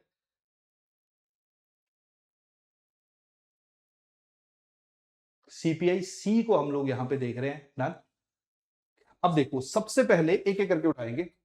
सबसे पहले ब्लू कलर है, दैट इज हाउसिंग। सबसे पहले हम लोग यहां से ऑब्जर्वेशन पिक करेंगे हाउसिंग की। तो देखिए जी, जनवरी फरवरी मार्च, फर्स्ट क्वार्टर आ गया, सेकंड क्वार्टर आ गया, थर्ड फोर्थ, है ना, 4 क्वार्टर्स का जो इन्फॉर्मेशन है वो आप सब लोगों के सामने है। तो जनवरी फरवरी मार्च की अगर हम बात करें तो हाउसिंग देखिए क्या है नॉर्मली आप लोगों की, यही, हाँ यस, थोड़ी सी आप लोगों को जो है वो स्ट्रेट देखने को मिल रही है, स्टेबलाइज देखने को मिल रही है, लेकिन धीरे धीरे क्या हो रही है, जैसे जैसे टाइम आगे बढ़ रहा है धीरे धीरे जो हम लोग उसमें क्या देख रहे हैं, इंक्रीजिंग ट्रेंड देख रहे हैं। क्लियर। उसके बाद जैसे बरसातों वाला मौसम आ रहा है, हम लोग हाउसिंग जो है उसकी कीमतों में डिक्लाइन देख रहे हैं, और फिर हाउसिंग धीरे धीरे जो आप लोग अपने आप को क्या कर रही है, स्टेबलाइज कर रही है। मतलब हाउसिंग ठीक है, मतलब बहुत ज्यादा फ्लक्चुएशन जो है वो हाउसिंग के अंदर नहीं है। हाउसिंग थोड़ी थोड़ी इंक्रीज हुई, लेकिन वैसे इन जनरल है ना, देखो वैसे भी ऑलमोस्ट स्ट्रेट लाइन की तरह ही हमें देखने को मिल रही है। दूसरा क्या है, clothing and footwear. Clothing and footwear की बात करें तो हाई से शुरू हो रहा है, डिक्लाइनिंग देख रहे हैं, थोड़ा सा बढ़ रहा है, मेनली शुरुआत ऊपर से हुआ, नीचे वाले डायरेक्शन में गया। हेल्थ की अगर हम बात करें, ग्रीन है, हाई से शुरू हो रहा है, जनवरी फरवरी मतलब फर्स्ट क्वार्टर की जो स्टार्टिंग के मंथ्स है, वहां पे हमारा जो हेल्थ एक्सपेंडिचर है वो सबसे ज्यादा है। क्लियर। फिर धीरे धीरे जो अब हम लोग देख रहे हैं कि हेल्थ में हम लोगों को डिक्लाइन, फिर थोड़ा सा इजाफा, फिर धीरे धीरे लास्ट तक आते थे, फिर ये इंक्रीज होने की कोशिश कर रहा है। ट्रांसपोर्ट एंड कम्युनिकेशन देखो जी, ट्रांसपोर्ट एंड कम्युनिकेशन बिल्कुल सर्दियों में थोड़ा सा शांत है, उसके बाद एकदम आप लोगों को जो इंक्रीज होता हुआ देखने को मिल रहा है। फिर आप लोग हाई देखोगे इसको, तो ये आ गया आप लोगों की ट्रांसपोर्ट इन्फ्लेशन। क्लियर होगी बात यहाँ पे। तो ट्रांस सबसे ज्यादा महंगाई किसमें है, ट्रांसपोर्ट एंड कम्युनिकेशन में।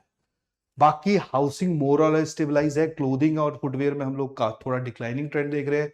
हेल्थ भी शुरू तो हाई से कर रही है, लेकिन धीरे धीरे हेल्थ में डिक्लाइन हो रहा है, एंड में फिर से रिवाइव करने की कोशिश कर रही है। क्लियर होगी बात यहाँ पे। This is first observation. अब डाटा हम लोग देख लेते हैं कि एग्जैक्टली जो है वो क्या है एग्जैक्टली सीपीआईसी में। ये देखो, ये आ गया, यहां से पढ़ लो।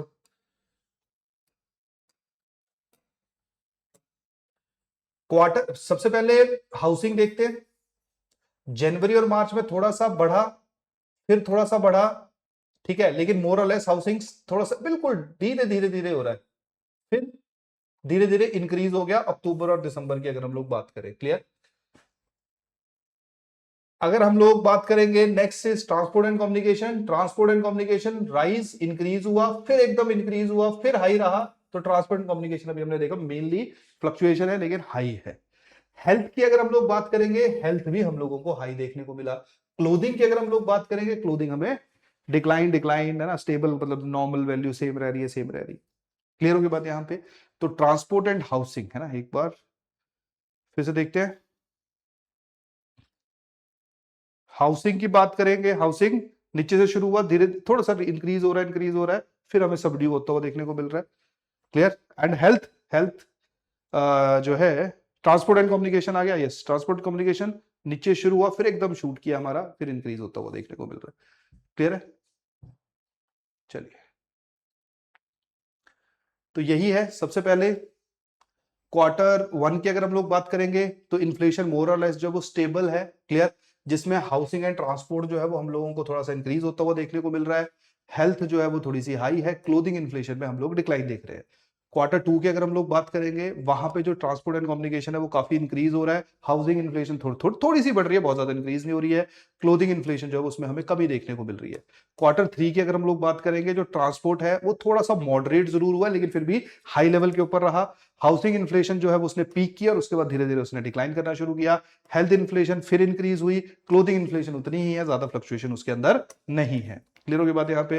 क्वार्टर फोर की अगर हम लोग बात करेंगे, क्वार्टर फोर की अगर हम बात करें तो ओवरऑल हम लोग स्टेबलाइजेशन देख रहे हैं, जहां पे हाउसिंग की कीमतें भी कम हुई, क्लोथिंग की कीमतें भी कम हुई, ट्रांसपोर्ट और हेल्थ में भी हमें स्टेबिलिटी देखने को मिली, लेकिन अभी भी वो जो है उनकी कीमतें काफी ज्यादा हाई थी। तो ये जो है वो सारे के सारे जो फैक्टर्स हैं वो रिस्पॉन्सिबल है, जो हम लोग इन अलग अलग इंडेक्सेस के अंदर जो है वो रीजंस देख रहे हैं। जैसे क्लोथिंग की अगर हम लोग बात करेंगे तो बेटर सप्लाई थी और इनपुट कॉस्ट कम थी, जिसके कारण क्लोथिंग की कीमतों में बहुत ज्यादा इजाफा नहीं हुआ। अगर हम लोग हाउसिंग की बात करेंगे तो हाउसिंग जो है उसने बड़ी ग्रेजुअल और कंट्रोल्ड मूवमेंट, हमने कोई बहुत ज्यादा वॉलेटिलिटी नहीं देखी कि ऐसे ऐसे मूव कर रही है, नॉर्मल धीरे धीरे बढ़ भी रही है तो बिल्कुल स्लो स्लो बढ़ रही है। क्लियर। तो इसका मतलब है कि जो रेंट है, मेंटेनेंस कॉस्ट है, और या इन जनरल जो हमारे हाउसिंग कॉस्ट है उसमें बहुत ज्यादा इजाफा जो हम लोगों ने नहीं देखा।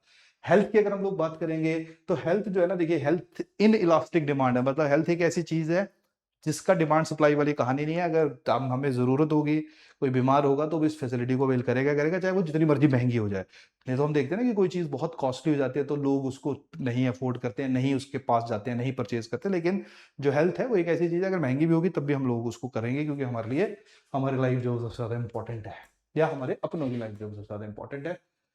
उसके साथ साथ ट्रांसपोर्ट की अगर हम लोग बात करेंगे, अगेन फ्यूल प्राइसेस में जो इंक्रीज हुआ, व्हीकल कॉस्ट में इंक्रीज हुआ, लॉजिस्टिक जो है वो बहुत ज्यादा हाई थे, जिसके कारण जो है वो हम लोग देख रहे हैं कि ट्रांसपोर्ट एंड कम्युनिकेशन जो है उसकी कीमतों में भी काफी ज्यादा इजाफा रहा, या वो भी काफी हाई रही। क्लियर हो गया बात यहाँ पे? तो ये हमारा मेन ड्राइवर रहा, जहां पे हम लोगों ने सेक्टोरल वाइज भी और उसके साथ साथ उनको क्वार्टर बेसिस के ऊपर जो एक बार अंडरस्टैंड करने की कोशिश की कि इनकी कीमतें जो है वो कितनी कितनी है। क्लियर? अब ना एक छोटा सा आप लोग ध्यान रख लेना यहाँ पे,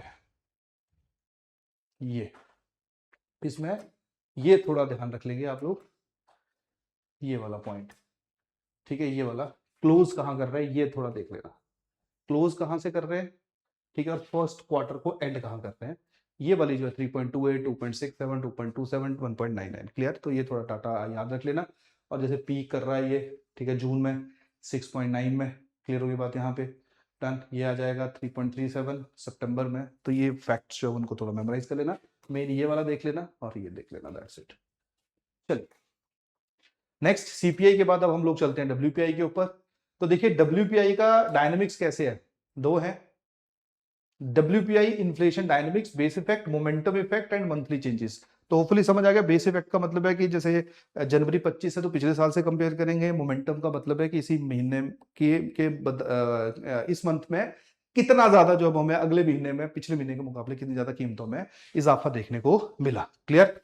तो देखिए ये मंथ वाइज मंथ है, जनवरी, फरवरी। तो देखिए ये बेस इफेक्ट है, हाई है, मतलब है ना हाई है, ठीक है। ये मोमेंटम इफेक्ट है, नीचे को आ रहा है, कम है। क्लियर? मोमेंटम इफेक्ट कम होने का मतलब है कि कीमतों में बहुत ज्यादा जो है वो इजाफा नहीं हुआ। बेस इफेक्ट हाई होने का मतलब क्या है कि पिछले साल जो कीमतें थी वो इतनी ज्यादा महंगी थी कि इस साल जो बेस इफेक्ट है उसके कारण महंगाई बहुत ज्यादा इंक्रीज नहीं हुई। और यही ओवरऑल इंपैक्ट क्या पड़ा, कितना है जनवरी में, -0.1% की महंगाई। क्लियर? फरवरी में हम जाएं, देखो क्या है, बेस इफेक्ट हाई है, ठीक है, मोमेंटम इफेक्ट भी माइनस में है, कम है। क्लियर? यहां पे भी महंगाई कम रहेगी 0.1%।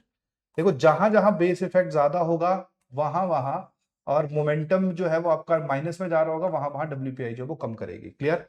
देखिए अब यहां पे देखो, बेस इफेक्ट तो कम हुआ लेकिन मोमेंटम इफेक्ट और ज्यादा कम हो गया। क्लियर? तो करंटली वैल्यू और कम हुई, जिसके कारण देखिए अप्रैल में जो इन्फ्लेशन है वो कितनी आ गई आपकी, -1.4 आ गई। अब देखो जहां प्लस है, जैसे अगस्त की अगर हम बात करें, यहाँ पे बेस इफेक्ट यहाँ ज्यादा था, यहाँ बेस इफेक्ट कम हुआ और मोमेंटम इफेक्ट जो है वो क्या हो गया आपका, इंक्रीज हो गया, पॉजिटिव में आ गया, मतलब इन्फ्लेशन अपने आप इंक्रीज होगी 1.1%। क्लियर? यहाँ पे -1.2% आ गया, 0.7, 1.2%। क्लियर? तो डब्ल्यूपीआई को जब आप लोग यहाँ पे कौन कौन से महीने याद रख लेंगे, जनवरी, फरवरी, मार्च, अप्रैल रख लेना याद, और ये रख लेना अक्टूबर याद रख लेना, प्लस में ज्यादा गया नहीं हुआ है। प्लस में आपको अगस्त क्या है 1.1%, दिसंबर आपका 1.2%, नवंबर आपका 0.7%। क्लियर होगी बात यहाँ पे? डन। तो ये जो है वो आपका इस वाले टेबल को थोड़ा सा ध्यान में रख लेना कि ईयर ऑन ईयर बेसिस के ऊपर जो वो आप लोग जो डब्ल्यूपीआई और सीपीआई है उसके ऊपर क्या इंपैक्ट देख रहे हो। चलिए नेक्स्ट चलते हैं। नेक्स्ट है वोलेटिलिटी इन एसेंशियल कमोडिटी प्राइसेस। देखिए हमारे लिए जो सबसे इंपॉर्टेंट है, महंगाई तो ठीक है हमने देख ली कि बढ़ रही है, फूड प्राइसेस भी हम लोगों ने देखा कि इन जनरल बढ़ा है, चाहे लास्ट ईयर कम भी हुआ है, लेकिन पहले इतनी ज्यादा चीजें की कीमतों में इजाफा हो चुका है कि चीजें स्टिल कम होने के बावजूद भी महंगी है ना। जब हम लोग अल्टीमेटली कंज्यूमर की बात करेंगे तो यहाँ पे हमारे लिए बहुत ज्यादा इंपॉर्टेंट है सबसे पहले देखना कि जो जरूरत की चीजें हैं उनमें स्टेबिलिटी है या नहीं है ना। देखिए बहुत बार हम लोग देखते हैं कि कोई चीज 100 रुपए की कल को 200 की होगी, 300 की होगी। तो खाने की चीजों में वॉलेटिलिटी जो है, प्राइस वॉलेटिलिटी जो है वो बहुत ज्यादा देखने को मिलती है। और इसी प्राइस वॉलेटिलिटी का इंपैक्ट क्या पड़ता है, या तो लोगों को बहुत महंगे दाम पे खरीदना पड़ता है या लोग उसको खरीदना ही बंद कर देते हैं। क्लियर? यही रीजन है कि गवर्नमेंट ने एक और कदम उठाया हुआ है, पब्लिक डिस्ट्रीब्यूशन सिस्टम बनाया हुआ है जहां पे लोगों को सब्सिडाइज्ड अनाज दिया जाता है, ताकि कितनी मर्जी चीजें महंगी हो जाए उसका इंपैक्ट जो है वो अल्टीमेटली लोगों के ऊपर ना आए। क्लियर। लेकिन सबसे पहले हम लोग देखेंगे कि महंगाई तो बढ़ी, कम हुई, देख लिया हमने, लेकिन जो लोगों के लिए सबसे ज्यादा इंपॉर्टेंट चीज है, जो एसेंशियल कॉमोडिटीज है, जीवन यापन के लिए सबसे ज्यादा आवश्यक है, उनमें हम लोगों को किस तरह की वेरिएशन जो है वो देखने को मिल रही है। क्लियर। तो कॉमोडिटी प्राइस वॉलेटिलिटी की अगर हम बात करें तो देखिए, आप लोगों ने ध्यान रखना है, एक यहां पे है मेजर, दैट इज जिसको हम लोग बोलेंगे CV, coefficient of variation. Coefficient of variation, तो जो भी नंबर होगा वो सीवी में होगा। क्लियर। तो कॉफिशिएंट ऑफ वेरिएशन, अगर मान लीजिए ये सीवी 2 से 10 के बीच में अगर हम लोग पढ़ेंगे आने वाले लेक्चर में, तो इसका मतलब है कि मॉडरेट वॉलेटिलिटी है, मतलब कीमतों में फ्लक्चुएशन तो हुई थी लेकिन इतनी नहीं हुई कि लोगों को बहुत ज्यादा इंपैक्ट डाले। अगर 2 से कम है तो लो वॉलेटिलिटी है। क्लियर। मतलब चीजें मोर और लेस स्टेबल रही हैं। अगर सीबी 10 से ज्यादा है तो हाई वॉलेटिलिटी है, तो जितनी ज्यादा हाई वॉलेटिलिटी होगी वो कभी लोग अफोर्ड कर पा रहे होंगे, कभी अफोर्ड नहीं कर पा रहे होंगे। क्लियर होगी बात यहां पे, डन। तो हम लोग जो भी हम नंबर चार्ट्स पढ़ेंगे वो सीबी होगा, वो कॉफिशिएंट ऑफ वेरिएशन होगा, जिसके बेसिस के ऊपर हम लोग देखेंगे कि वॉलेटिलिटी ज्यादा है, कम है या मॉडरेट है। क्लियर। तो जैसे देखते हैं, सबसे पहले हम लोग हमारे स्टेपल फूड्स की बात करें जो हमारे जीवन यापन के लिए सबसे जरूरी है। सीरियल्स हैं, पल्सेस हैं, एडिबल ऑयल्स हैं, स्वीटनर्स हैं। क्लियर। इसमें हम लोग मेनली जो वॉलेटिलिटी है वो बहुत ज्यादा नहीं देखेंगे। इसका सबसे बड़ा कारण, इसका जो बेटर रीजन है वो यही है कि हमारे यहाँ पे जो सप्लाई चेन मैनेजमेंट है वो बेटर हुई है, अच्छी कोऑर्डिनेशन हुई है, ट्रांसपोर्टेशन अच्छी है, इंफ्रा अच्छा है, स्टोरेज बेटर है, जिसके कारण इन चीजों की जो अवेलेबिलिटी है वो एज पर डिमांड हम लोग केटर कर पाते हैं। तो एज पर डिमांड अगर चीजें मिल रही होंगी तो ऑब्वियस बात है वॉलेटिलिटी जो वो कम रहेगी, तो इनमें इन जनरल हम लोग वॉलेटिलिटी कम देखेंगे। नेक्स्ट, अनियन एंड पोटैटो सबसे ज्यादा हम लोग देखते थे ना इसमें कि प्याज की कीमतें कभी बहुत ज्यादा बढ़ जाती हैं, तो इनमें नॉर्मली वॉलेटिलिटी जो थी वो बहुत ज्यादा हुआ करती थी, लेकिन अभी हम लोगों को इनमें वॉलेटिलिटी जो वो कुछ हद तक जो है वो कम होती हुई देखने को मिली है, लेकिन अभी भी ये वनरेबल है, इनकी कीमतों में अभी भी हम कभी कभी जो वॉलेटिलिटी देख लेते हैं, लेकिन अगेन ये हाई वॉलेटाइल आइटम्स है, बट इन जनरल अब हम लोग धीरे धीरे जो इनमें भी स्टेबिलिटी देख रहे हैं। क्लियर। उसके बाद जो वो अगर हम लोग बात करेंगे सीमेंट की, तो देखिए पिछले कुछ समय में क्या हुआ है कि जो फ्यूल की कॉस्ट है, एनर्जी है, रॉ मटेरियल्स है, ट्रांसपोर्ट कॉस्ट है, उसमें बहुत ज्यादा इजाफा हुआ है। यही कारण है सीमेंट जो है वो उसमें वॉलेटिलिटी जो है उसमें हम लोगों को थोड़ा सा इंक्रीज होता हुआ देखने को मिला। तो हम लोग कह सकते हैं मॉडरेट वॉलेटिलिटी है, मतलब 2 से 10 के बीच में जो इसका कोएफिशिएंट ऑफ वेरिएशन फॉल कर रहा होगा। उसके साथ साथ जो है वो अगर हम लोग देखेंगे बाकी कुछ कमोडिटीज को, केरोसिन ऑयल हो गया, शुगर हो गया, ये काफी लो वॉलेटिलिटी है, 2 से कम जो है हम लोगों को सीवी यहाँ पे देखने को मिलेगा। इसका सबसे बड़ा कारण है गवर्नमेंट ने प्रॉपर रेगुलेशंस यहाँ पे लगाई हुई हैं ताकि चीन की कीमतों में जो आप लोग इजाफा ना कर सको। तो ये 4 इंपॉर्टेंट एरियाज हैं जो अगर हम लोग ऑब्जर्वेशन की बात करेंगे। अब देखो ये आ गया, ये देख लीजिए कितना कितना सीवी है। ठीक है, ये देख लीजिए,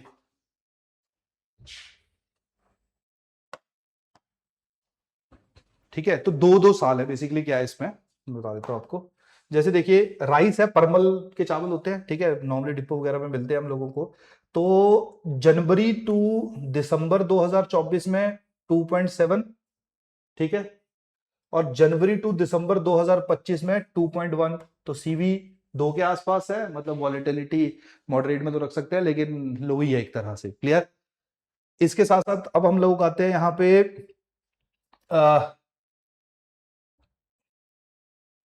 अनियन पे। हाँ, ये देखिए अनियन, देखिए जनवरी टू दिसंबर 2025 में कितना था, 24.3, मतलब more than 10, high volatility. Onion उससे अगले साल यानी कि जनवरी टू दिसंबर 2025 में अनियन की वॉलेटिलिटी कितनी होगी, 13.5, मतलब बेटर है। ठीक है, हालांकि अभी भी हाई है, बट फिर भी last as compare to last year better हुआ है।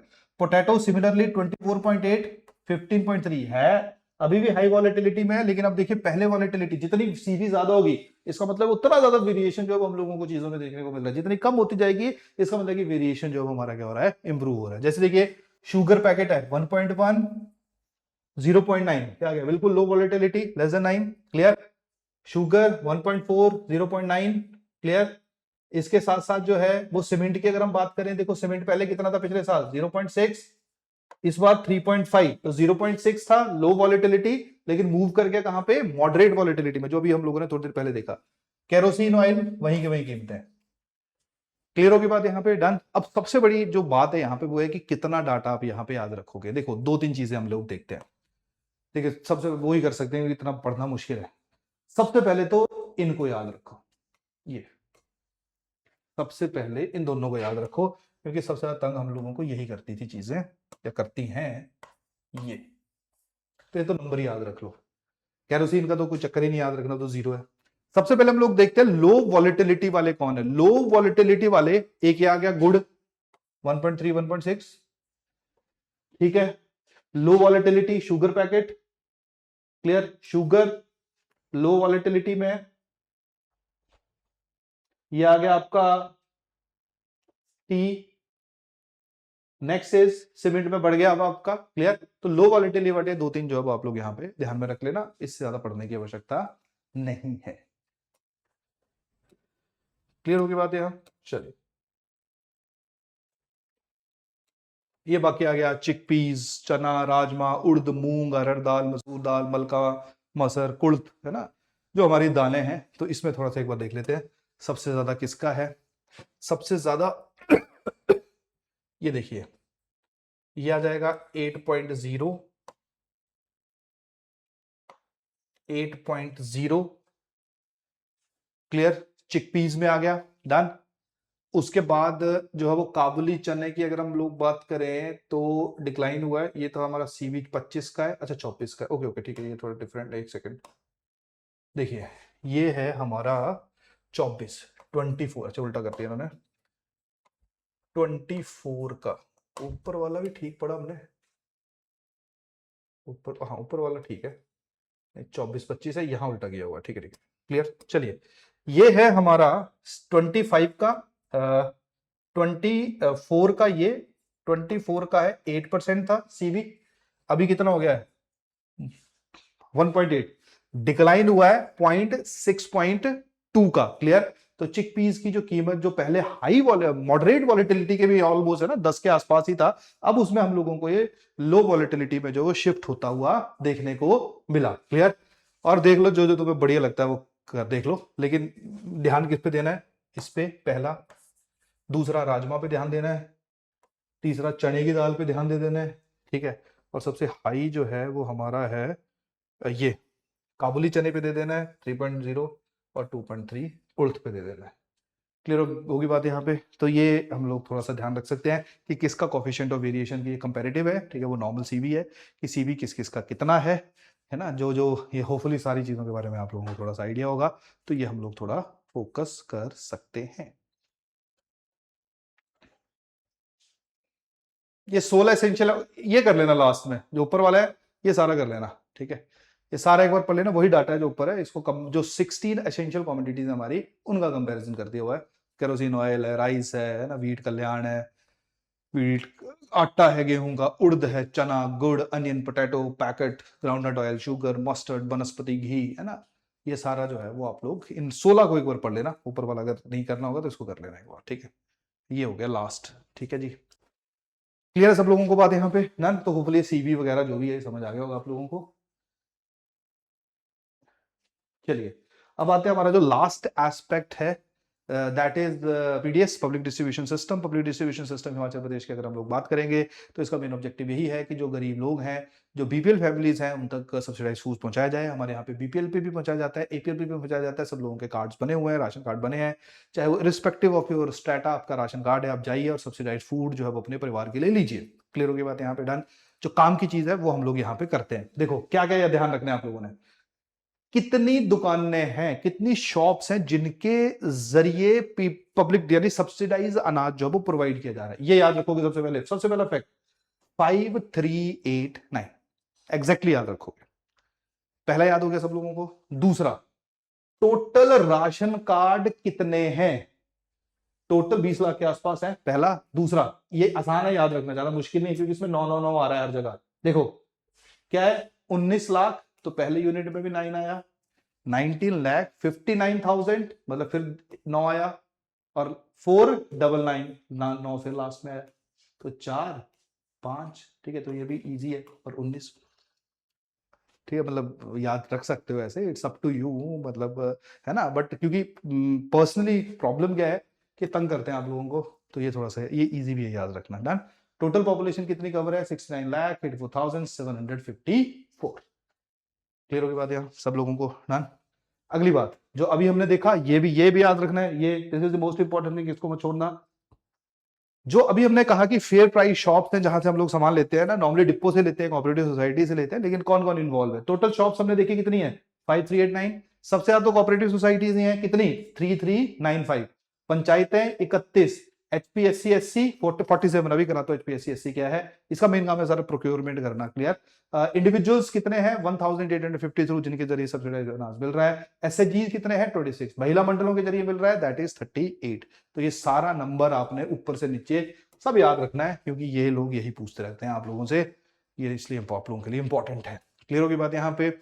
इसके साथ साथ जब वो कितना डिस्ट्रीब्यूशन किया है, गेहूं कितना बेचा है, कितना दिया है, कितने मीट्रिक टन है? 1,23,735 मीट्रिक टन। राइस कितना दिया है? Sugar, pulses, salt, edible oil, ये भी टेबल याद रख लेना। क्लियर? देखो जहां ना आप ये 3 4 5 चीजें देख रहे हो, ये थोड़ा सा ध्यान रख लेना। क्लियर? इसमें थोड़ा सा आप लोग जो है वो इनको wheat, rice, sugar, pulses, edible oil, इस पे फोकस कर लेना। क्लियर? नेक्स्ट आ गया हिमाचल प्रदेश, जो मैं बता रहा था अभी, HP SC SC, that is Himachal Pradesh state civil supplies corporation limited. अगर हम लोग इसकी बात करें, देखो यही गड़बड़ है।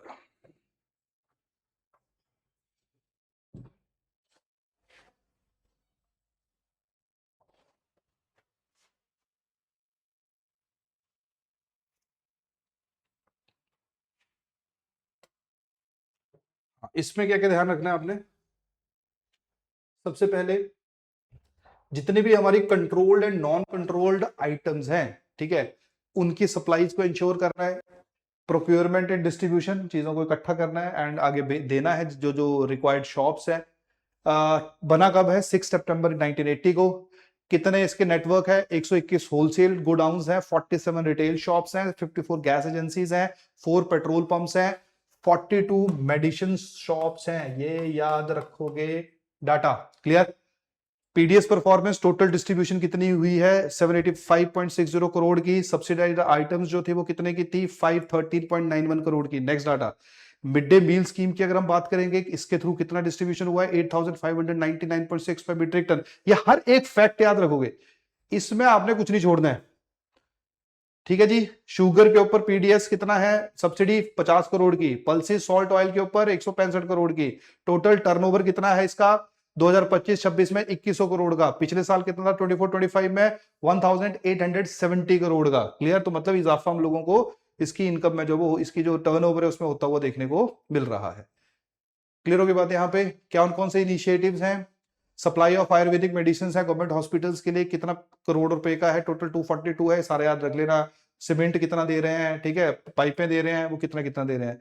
मेडिसिन शॉप अभी हमने देखा 42 है, 6 जो है वो नहीं बन रही है। Paddy and wheat procurement, clear, paddy and wheat procurement हो रही है, डन। पैडी 11 प्रोक्योरमेंट सेंटर्स हैं, कितना टन प्रोक्योर हो चुका है? राबी वीट 11 प्रोक्योरमेंट सेंटर में कितनी गेहूं जो अब हम लोगों ने प्रोक्योर कर लिया है, याद रखिए। ठीक है जी। पैडी हम लोगों ने किया 21,000, हमने नहीं मतलब इन्होंने एचपीएससी ने प्रोक्योर किया टोटल 21,126 मीट्रिक टन की, और गेहूं की है 2,995.95 मीट्रिक टन की। उसके साथ साथ मक्की, ठीक है, मक्की की प्रोक्योरमेंट हुई है। आजकल आप लोगों ने देखा है हिमभोग आटा मिल रहा है, दलिया मिल रहा है। क्लियर? मक्की का है, डन। गेहूं का है, तो मक्की कितनी प्रोक्योर हुई है ये भी ध्यान रखो। 217.70 मीट्रिक टन का जो मेज है उसको जो है वो प्रोक्योर किया गया है, और हिमभोग आटे में जो वो परिवर्तित किया गया है। क्लियर? ये जो डाटा है ये लास्ट वाला ना, ध्यान रखना इसको, इसको थोड़ा सा है ना, बिल्कुल नाम यही है, नंबर ये जिसमें समझाने वाला ज्यादा कुछ है नहीं। क्लियर? तो इसको जो है आप लोग एक बार कवर करोगे। ठीक है जी। इसके साथ ना एक और छोटा सा टॉपिक है, वो भी करा देता हूं वैसे। ये ध्यान रखना है, सारा जो नंबर जितने डिजिट्स है ना सारे याद रखोगे। हाँ, ये क्लस्टरिंग अप्रोच है इस बार ना। चलो इसको थोड़ा सा बता देता हूँ आप लोगों को। नदर्न स्टेट्स के बीच का जो है वो कंज्यूमर प्राइस इंडेक्स जो सी है उसको के पैटर्न के जरिए, के का मतलब क्या होता है कि जैसे मान लो मैं बोलता हूँ K3 है, तो इसका मतलब है कि हम लोग जो है वो 3 अलग अलग ग्रुप्स में कैटेगराइज करते हैं। जैसे ग्रुप्स क्या हो सकते हैं, जैसे मंथ्स के बेसिस के ऊपर हमने स्टेट्स को डिवाइड कर दिया कि अच्छा इन महीनों में इस स्टेट के अंदर चीजें महंगी हैं, सस्ती हैं। क्लियर? तो जैसे एक एक करके देखते हैं। जैसे सबसे पहले K3 है 3 क्लस्टर बनाए हुए हैं, क्लस्टरिंग ऑफ मंथ्स है। ठीक है कि इसमें महंगाई, इन महीनों में महंगाई ज्यादा है या कम है। क्लियर? जैसे सबसे पहला क्लस्टर है जुलाई, सितंबर, अक्टूबर, नवंबर, दिसंबर, जहां पे सीपीआई कम हमें देखने को मिलती है। दूसरा क्लस्टर है जनवरी, फरवरी, जहां पे सीपीआई हमें ज्यादा देखने को मिलती है। ये सारी नॉर्दर्न स्टेट्स हैं। मार्च, अप्रैल, मई, जून, अगस्त, जहां पे हम लोग मॉडरेट सीपीआई देखते हैं। तो सबसे पहले तो आपने ये ध्यान रखना है क्लस्टर 1 में कौन से महीने हैं, क्लस्टर 2 में कौन से महीने हैं, और क्लस्टर 3 के अंदर जो है वो आप लोगों के कौन से महीने हैं। क्लियर? तो जैसे अगर हम लोग बात करेंगे जनवरी से लेके मार्च तक की, इसको आगे फेजेस में डिवाइड किया गया है। तो जनवरी से लेके मार्च तक की अगर हम लोग बात करेंगे तो यहाँ पे क्या रहता है कि पोस्ट हार्वर्ड बोल दिया मैंने, पोस्ट हार्वेस्टिंग के बाद जो डिमांड है उसमें हम लोगों को इजाफा देखने को मिलता है। यही कारण है कि जो इन्फ्लेशन है वो भी हम लोग यहाँ पे इंक्रीज देखते हैं, और वैसे भी सर्दियों में महंगाई इन जनरल जो है वो थोड़ी सी ज्यादा रहती है। क्लियर होगी बात यहाँ पे? डन। तो ऑल इंडिया सीपीआई याद रखेंगे 4.26%, हरियाणा की सीपीआई 5.10%, उत्तराखंड जो है वो 4.90%। क्लियर? तो मतलब इन महीनों में इन जगहों के ऊपर जो हम लोग इन्फ्लेशन ज्यादा देख रहे हैं। फेज 2 की अगर हम लोग बात करेंगे, यहां पे थोड़ी सी इन्फ्लेशन जो वो मॉडरेट होती है या डिक्लाइनिंग ट्रेंड के ऊपर जाती है, जो है अप्रैल से लेके अगस्त के बीच का जो है ये टाइम पीरियड है। क्लियर हो गई बात यहाँ पे? डन। तो जैसे अगर हम बात करें पंजाब में इस महीने, इन महीनों में मई में जैसे 5.21% जो है वो उसकी इन्फ्लेशन है। ऑल इंडिया सीपीआई की अगर हम लोग बात करेंगे 2.10% तक चली जाएगी ये। क्लियर? अगस्त में आते आते जो वो 2.07% तक आ जाएगी। उसके बाद फेज 3 की अगर हम बात करें सितंबर टू नवंबर, यहाँ पे बिल्कुल जो है वो डिक्लाइन होती हुई देखने को मिलती है। डन। बिल्कुल इन्फ्लेशन जो है वो हम लोग यहाँ पे कम देखते हैं। जैसे यूपी की अगर हम बात करें तो यहाँ पे इन्फ्लेशन जो है -1.71% है। उसके बाद राजस्थान की है -0.87%। देखिए ये जो जो स्टेट्स हैं इनको आप लोगों ने थोड़ा सा ध्यान में रख लेना है। ऑल इंडिया दिसंबर तक आते आते 1.33% है। आगे थोड़ा सा और क्लियर होगा, मैं ये आ जाइए। अभी तो हमने मंथ के बेसिस के ऊपर देखा कि किस क्लस्टर में सीपीआई ज्यादा है, कम है, और कौन सी स्टेट कैसे परफॉर्म कर रही है। अब हम लोग स्टेट्स को on the basis of inflation की क्लस्टर में रखेंगे कि कौन सी जो स्टेट है वो किस तरह से परफॉर्म कर रही है। जैसे उदाहरण के तौर के ऊपर क्लस्टर 1 में है राजस्थान और उत्तर प्रदेश, ये वो है जहां पे आपको महंगाई बहुत ज्यादा देखने को नहीं मिलेगी। दूसरे क्लस्टर में हिमाचल, पंजाब और कश्मीर, जहां पे शुरुआती महीनों में जो इन्फ्लेशन है वो बहुत ज्यादा होगी। क्लस्टर 3 में आ गया उत्तराखंड और हरियाणा, जहां पे आपको बैलेंस्ड इन्फ्लेशन ट्रेंड जो है वो देखने को मिल रहे हैं। ये फैक्ट्स थोड़े ध्यान रखिए, ये पढ़ लेना बस तीसरे वाला। पंजाब की अगर हम बात करें, मई में सबसे ज्यादा है 5.21%, पहला फैक्ट याद रखिए। जम्मू एंड कश्मीर की अगर हम बात करें दिसंबर में 2.26%, जम्मू एंड कश्मीर में जो 2.2%। हरियाणा एंड उत्तराखंड की अगर हम बात करें, हरियाणा में 5.10% थी जनवरी में, और दिसंबर तक आते आते -0.10% होगी। उत्तराखंड में भी ऐसा ही है, शुरुआत बहुत पीक से है, फिर डिक्लाइन हो गया 4.90% जनवरी में, दिसंबर में आते आते जो वो 0.74%। क्लियर? तो इनको जो आप लोग थोड़ा सा देख लेना। उत्तर प्रदेश की अगर हम बात करें 4.59% जनवरी में, -1.7% जो था वो था अक्टूबर में। राजस्थान जनवरी में 3.86% एंड -0.87% जो है वो है, that is in December. Clear? तो ये कुछ हमारे इंपॉर्टेंट फैक्ट्स हैं जिनके बारे में जो हम लोगों को आइडिया होना चाहिए। ठीक है, तो इसी के साथ इस स्पेसिफिक चैप्टर को हम लोग क्लोज करते हैं। नेक्स्ट चैप्टर के बारे में जल्दी डिस्कस करेंगे, कोशिश करेंगे कि जल्दी आपका सर्वे जो वो कंक्लूड हो जाए। आज के लेक्चर को यहीं पे खत्म करते हैं। थैंक यू, धन्यवाद।